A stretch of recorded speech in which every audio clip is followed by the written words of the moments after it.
முன்னாள் ராஜாங்க அமைச்சர் புள்ளியான் என அழைக்கப்படுகின்ற சிவனேசந்துரை சந்திரகாந்தன் அவர்கள் நேற்றைய தினம் கைது செய்யப்பட்ட செய்தியை அனைவருமே அறிந்திருப்பீர்கள். இந்த நிலையில் அவர் கைது செய்யப்பட்டதற்கான காரணம் வெளியாகி இருக்கின்றது. அதை தவிர அந்த சம்பவம் தொடர்பாக பல தகவல்களை நான் இதிலே வெளிப்படுத்த இருக்கின்றேன். பலர் மறந்து போயிருப்பீர்கள் கடந்த காலங்களில் நடந்த துயரங்களை. ஆகவே இதிலே ஒருவரின் கதையை நான் முழுமையாக சொல்ல இருக்கின்றேன். அது தொடர்பாக பார்க்கலாம். அதற்கு முதல் JK ரிப்போர்ட் எனப்படுகின்ற இந்த யூடியூப் சேனலை சப்ஸ்கிரைப் செய்து கொள்ளுங்கள். தொடர்ந்து அருகில் இருக்கின்ற பெல் பட்டனை கிளிக் செய்வதன் ஊடாக நான் போடுகின்ற ஒவ்வொரு காணொளிகளையும் நீங்கள் உடனுக்குடன் பார்க்கக்கூடிய வகையிலே இருக்கும். நான் நடராசா ஜெயகாந்தன். தற்பொழுது செய்திகளுக்குள்ளே செல்லலாம். முன்னாள் ராஜாங்க அமைச்சர் முன்னாள் முதலமைச்சர் பிள்ளையான் என அழைக்கப்படுகின்ற சிவனேசந்துரை சந்திரகாந்தன் அவர்கள் நேற்றைய தினம் அவரது கட்சி அலுவலகத்தில் வைத்து குற்றப்புலனாய்வு திணைக்கள அதிகாரிகளால் கைது செய்யப்பட்டிருந்தார். அதன் தொடர்ச்சியாக அவர் குற்றப்புலனாய்வு திணைக்களத்திற்கு அழைத்துச் செல்லப்பட்டிருந்தார். அதாவது கொழும்புக்கு அழைத்துச் செல்லப்பட்டிருந்தார். அதன் அடிப்படையில் இன்றைய தினம் அதிகாலை வேளை அவர் கொழும்புக்கு இவ்வாறு அழைத்துச் செல்லப்பட்டதாகவும் அவர் தொடர்பான மேலதிகமான விசாரணைகள் இடம்பெற்று வருவதாகவும் கூறப்படுகின்றது. பிள்ளையான் மீது ஏராளமான குற்றச்சாட்டுகள் முன்வைக்கப்பட்டு வருகின்றது. அதிலே முக்கியமானது ஈஸ்டர் குண்டு தாக்குதலில் பிள்ளையாரின் பங்கு இருப்பதாக பெரிதும் சந்தேகிக்கப்படுகின்றது. இவ்வாறான பின்னணியில் இந்த கைது நடவடிக்கை என்பது ஈஸ்டர் தாக்குதல் சம்பந்தப்பட்ட விசாரணைகளுக்காகவோ அல்லது அதிலே ஏதாவது சம்பந்தப்பட்டிருக்கின்றார் என்று நிரூபிக்கப்பட்டதாலோ அல்லது சந்தேகிக்கப்படுவதாலோ இவர் கைது செய்யப்பட்டிருக்கலாம் என்றுதான் பலரும் எதிர்பார்த்திருப்பார்கள். ஆனால் அதற்காக அவர் கைது செய்யப்படவில்லை. கடந்த 2006ஆம் ஆண்டு கிழக்கு பல்கலைக்கழகத்தின் துணைவேந்தர் காணாமல் போயிருந்தார். அந்த சம்பவம் தொடர்பாகத்தான் இவர் கைது செய்யப்பட்டிருக்கின்றார். அந்த துணைவேந்தர் யார், அந்த துணைவேந்தர் கடைசி காலத்தில் பட்ட துன்பங்கள் என்ன என்பது தொடர்பாக எல்லாம் பெரியதொரு விடயத்தை சொல்ல வேண்டி இருக்கின்றது. ஆகவே பலரும் மறந்திருப்பீர்கள். அவர் பட்ட துன்பங்கள் என்பது பெரிது. அந்த கதைகளை எல்லாம் நாங்கள் பார்க்க இருக்கின்றோம். அதற்கு முதல் பிள்ளையான் இவ்வாறு கைது செய்யப்பட்டதை தொடர்ந்து மட்டக்களப்பிலே பட்டாசு கொளுத்தி கொண்டாடி இருக்கின்றார்கள். சிலர் மட்டக்களப்பு நகரிலே பிள்ளையாரின் கைதே பட்டாசு கொளுத்தி கொண்டாடி இருக்கின்றார்கள். அதை தவிர இன்றைய தினம் நாடாளுமன்றத்தில் பேசுகின்ற போது மட்டக்களப்பு மாவட்ட தமிழரசு கட்சியின் நாடாளுமன்ற உறுப்பினரான சாணக்கியன் அவர்கள் பிள்ளையாரின் கைதை பகிரங்கமாக வரவேற்றிருந்தார். இந்த கைது நடவடிக்கையை நாங்கள் வரவேற்கின்றோம், இதே போன்ற பல செயற்பாடுகளை முன்னெடுக்க வேண்டும் என்கின்ற அடிப்படையிலே அவர் தெரிவித்திருந்தார். அதை தவிர கிழக்கு தமிழ் கூட்டமைப்பு எனப்படுகின்ற ஒரு கூட்டமைப்பை பிள்ளையான் தலைமை தாங்கி உருவாக்கி இருந்தார். எதிர்வருகின்ற உள்ளூராட்சி மன்ற தேர்தலை நோக்காக கொண்டு அவர் இவ்வாறு உருவாக்கியிருந்தார். அதிலே வியாழேந்திரன் மற்றும் கருணா போன்றவர்களை இணைத்திருந்தார். இந்த நிலையில் வியாழேந்திரன் ஏற்கனவே கடந்த 25ஆம் தேதி கைது செய்யப்பட்ட நிலையில் தற்பொழுதும் அவர் விளக்கமறியலில் தான் வைக்கப்பட்டிருக்கிறார். நேற்றைய தினம் 8ஆம் தேதி அவருக்கு பிணை வழங்கப்பட்டிருந்தது. பிணை நிபந்தனைகளை பூர்த்தி செய்யாத காரணத்தினால் தொடர்ந்தும் அவர் விளக்கமறியலில் வைக்கப்பட்டிருக்கிறார். இவ்வாறான சூழ்நிலையில் தான் பிள்ளையானும் கைது செய்யப்பட்டிருக்கிறார். அதனைத் தொடர்ந்து அடுத்ததாக அந்த கூட்டமைப்பிலே எங்கிருக்கின்ற நபர் கருணா. அந்த கருணா அதாவது விநாயகமூர்த்தி முரளிதரன் எப்போது கைது செய்யப்படுவார் என்ற கேள்வியையும் பலர் இப்போது எழுப்பி வருகின்றார்கள். எனவே இவ்வாறு நகர்ந்து கொண்டிருக்கின்றது இந்த விவகாரம். இந்த நிலையில் அந்த துணைவேந்தர் யார், அந்த துணைவேந்தருக்கு இறுதி கட்டத்தில் நடந்தது என்ன, அதன் பின்னணியில் எவ்வாறு பிள்ளையான் சிக்கிக் கொண்டார் என்பது தொடர்பாக தொடர்ந்து பார்க்கலாம். கொழும்பு 7 நடைபெற்ற வருடாந்த மாநாட்டில் கலந்து கொள்வதற்காக சென்றிருந்த உபவேந்தர் 2006ஆம் ஆண்டு டிசம்பர் 15ஆம் தேதி காணாமலாக்கப்பட்டிருந்தார். இந்த சம்பவத்தின் பிரதான சந்தேக நபரான பிள்ளையான் 18 வருடங்களுக்கு பின்னர் தற்பொழுது கைது செய்யப்பட்டுள்ளார். கிழக்கு மாகாண பல்கலைக்கழகத்தின் கலைப்பீடத்திற்கான தலைவரான கே பாலசுகுமாரை கடந்த 2006ஆம் ஆண்டு செப்டம்பர் 30ஆம் தேதி கடத்திய கும்பல் சிவசுப்பிரமணியம் ரவீந்திரநாத்தை உபவேந்தர் பதவியிலிருந்து உடனடியாக விலகுமாறு அச்சுறுத்தியது. இதன்படி ரவீந்திரநாத் தனது பதவி விலகல் கடிதத்தை எழுத்துப்பூர்வமாக பல்கலைக்கழக மானியங்கள் ஆணைக்குழுவின் தலைவருக்கு அறிவித்திருந்தார். எனினும் அவரது பதவி விலகல் கடிதத்தை ஏற்றுக்கொள்ளாது அவரை கொழும்பிலிருந்து தனது கடமைகளை செய்யுமாறு அறிவிக்கப்பட்டிருந்தது. ரவீந்திரநாத்துக்கு உயிர் அச்சுறுத்தல் இருந்தமையால் கொழும்பு தெகிவலையில் உள்ள அவரது மகளின் வீட்டிலேயே வசித்து வந்தார்.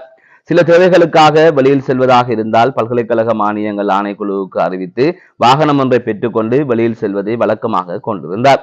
ரவீந்திரநாத்துக்கு காணப்பட்ட உயிர் அச்சுறுத்தல் தொடர்பில் அப்போது ஜனாதிபதியாக இருந்த மஹிந்த ராஜபக்ச மற்றும் அப்போதைய பாதுகாப்பு செயலாளராக இருந்த கோட்டபய ராஜபக்ச ஆகியோருக்கு அறிவிக்கப்பட்டிருந்ததாக ஊடகங்கள் செய்தி வெளியிட்டிருந்தன. இந்நிலையில் சம்பவம் நடைபெற்ற கடந்த 2006ஆம் ஆண்டு டிசம்பர் 15ஆம் தேதி கொழும்பு 7 நடைபெற்ற மாநாட்டிற்கு சென்றுவிட்டு மதிய உணவிற்காக வீட்டுக்கு வருவேன் என அவர் தனது மகளிடம் தெரிவித்ததாக கூறப்படுகின்றது.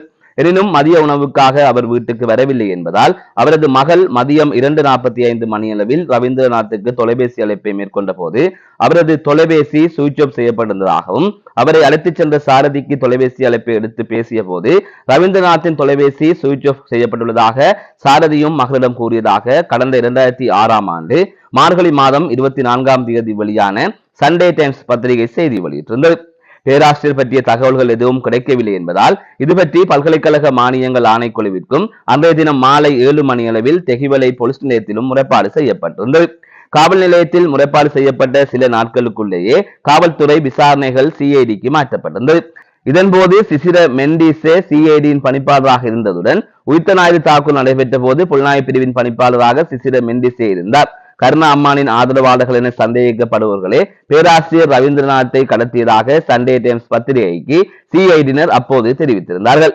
இந்த காலப்பகுதியில் பல்கலைக்கழக மானியங்கள் ஆணைக்குழுவின் தலைவராக பேராசிரியர் காமினி சமரநாயக்க கடமையாற்றியிருந்தார். பேராசிரியர் ரவீந்திரநாத்துக்கு உயிரச்சுறுத்தல் இருந்தும் கூட ஏன் அவரது பதவி விலகல் கடிதத்தை ஏற்றுக்கொள்ளவில்லை என சண்டே டைம்ஸ் பத்திரிகை அவரிடம் கேள்வி எழுப்பியிருந்தது. பல்கலைக்கழக துணைவேந்தரை நியமிக்கும் அதிகாரம் ஜனாதிபதிக்கே உள்ளதாகவும் அதுபோல பதவியிலிருந்து விலக்குவது தொடர்பான இறுதி தீர்மானத்தையும் ஜனாதிபதியை எடுக்க முடியும் என காமினி சமரநாயக்க தெரிவித்திருந்தார்.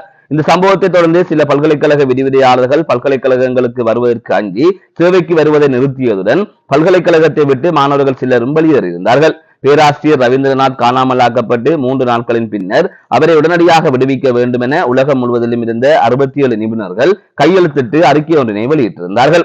எவ்வாறாயினும் பேராசிரியரை கண்டுபிடிக்க முடியாமல் போனது. 1951ஆம் ஆண்டு மாசி மாதம் 22ஆம் தேதி பிறந்த பேராசிரியர் ரவீந்திரநாத் தன்னுடைய 55வது வயதில் காணாமலாக்கப்பட்டிருந்தார். தற்போதைய அரசாங்கம் ஆட்சிக்கு வந்ததன் பின்னர் மூடி மறைக்கப்பட்ட இதுபோன்ற விசாரணைகள் மீள விசாரிக்கப்படும் என அறிவித்திருந்தது. இதன் பிரதிபலனாக ரவீந்திரநாத்தின் விசாரணைகளும் ஆரம்பிக்கப்பட்ட நிலையில் விசாரணையில் கிடைக்கப்பெற்ற சாட்சியங்களின் அடிப்படையில் பிள்ளையான் கைது செய்யப்பட்டிருக்கின்றார். கடந்த 2005ஆம் ஆண்டு டிசம்பர் 25ஆம் தேதி மட்டக்களப்பில் வைத்து அப்போது நாடாளுமன்ற உறுப்பினராக இருந்த ஜோசப் பரராஜசிங்கத்தை கொலை செய்த சம்பவம் தொடர்பில் கடந்த 2015ஆம் ஆண்டு அக்டோபர் 9ஆம் தேதி பிள்ளையான் கைது செய்யப்பட்டிருந்தார்.